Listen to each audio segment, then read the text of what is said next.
Hey, what's up, Dreamin' Steven here. Thank you guys for joining me. Recently had a question on the Facebook group, in our Facebook group, The Dreamers. So if you feel like joining up there, you feel free. This came from the dreamer, my dreamer, Aurora. She asked, if I would mind telling my story, and she has some masculine friends that could use my light and inspiration from my journey. So I'm assuming this is about my recent divine masculine journey, which is still a work in progress. But I'm doing like healing work at it's called Earth Waking University, and here we do healing arts. One of them doing shadow work, and in that I recently had a breakthrough about 3 months ago. It wiped me out for like a month, but it's because you're feeling it. You got to feel it to heal it, is one of our sayings. So, in my breakthrough, basically what I found was that I didn't have a divine masculine energy, and really didn't have channels, which within the masculine channels are necessary to keep you focused on like a goal, or something you're trying to accomplish. And in that process of in that breakthrough, went back to when I was a kid, and I went back to when I was 4 or 5 years old, that I would cry when my dad would leave for work, just leaving me behind.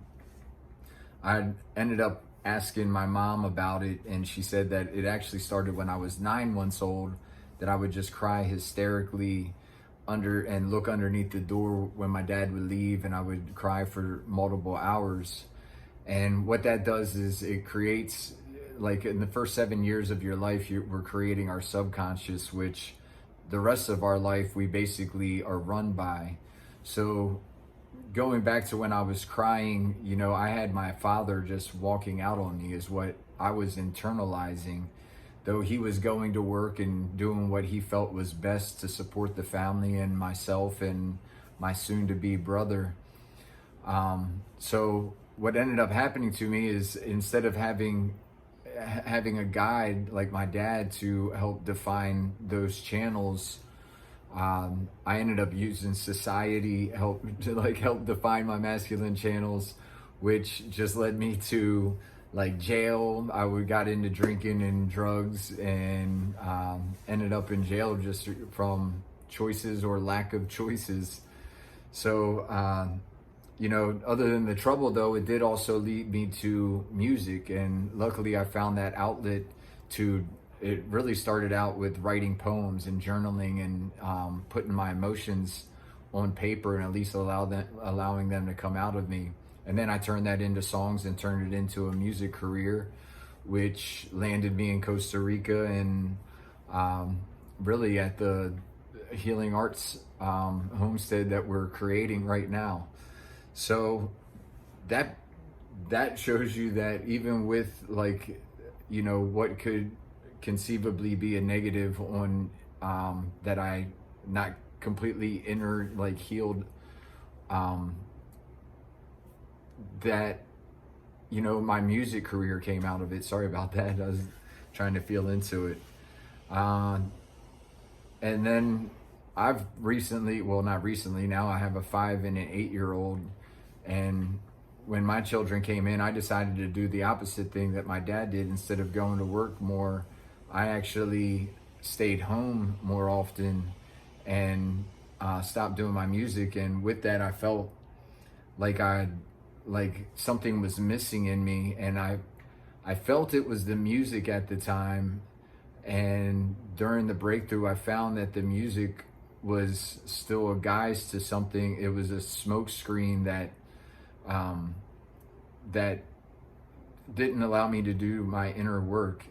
And that was really creating the channels, because if I was really focused on what I wanted to do, which was music, I would have said, no, I'm not doing this, because I wasn't doing it for me. I was doing it for a reason. So also in this divine masculine journey, I've been able to see and connect dots, like all my relationships, like the different people that I was involved in, and what their personalities were and how they meshed up with mine. And the lack of having channels that generally had toxic feminine, actually, because they didn't have their divine feminine in order, which is also what masculine channels allow women to do. Is when you have those channels up there, women can be in flow, which is the natural state of feminine. So yeah, this journey is continuous. I'm still trying to find my way through it, but I do know that as you're doing inner work and focusing on bettering yourself, like the world just, like, it's the law of attraction. We attract people that are also trying to do the same thing, and in turn, I've been lucky enough to now have a community at this university that everybody here supports each other in their journey, and we get together and help each other through breakthroughs, point out what can conceivably be dysfunction. And it's beautiful to be involved with a bunch of people, and that's what we're trying to create also in the Dreamers group, is a supportive space for people to share their inspirations, and we support those inspirations and help turn them into realities.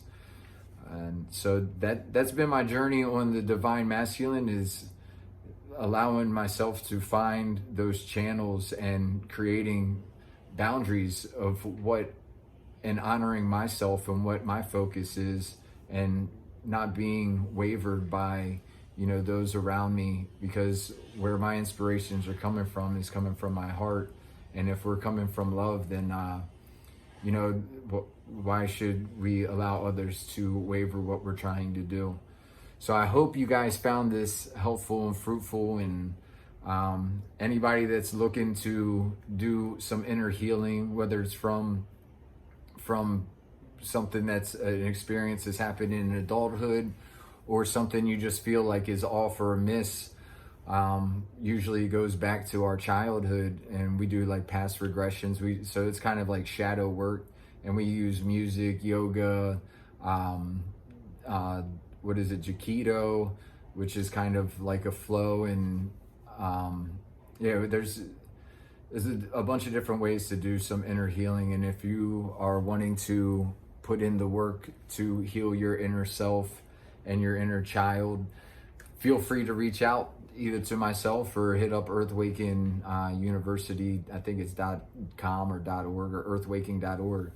But if there's any questions, feel free to reach out to me too. Send some comments. I hope you enjoyed this little journey of mine, and you guys have a beautiful day, dreamers. Much love.